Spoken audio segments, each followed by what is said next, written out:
আমাদের দৈনন্দিন জীবনকে আরও সহজ করতে কম্পিউটার ব্যবহারের জুড়ি নেই।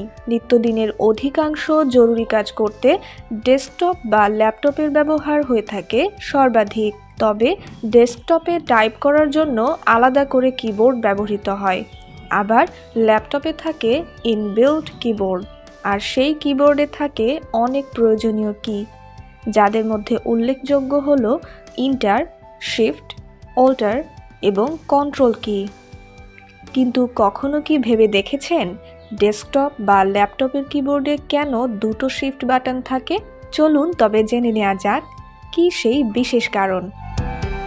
কম্পিউটারের কিবোর্ডে দুটো শিফট বাটন দেয়া থাকে, যাতে করে ব্যবহারকারীরা খুব সহজেই অন্যান্য কিগুলোর সাথে শিফট ফাংশনটি ব্যবহার করতে পারেন। মূলত টাইপ করার সুবিধার্থেই একটি কিবোর্ডের দুই প্রান্তে শিফট কি দেওয়া হয়ে থাকে।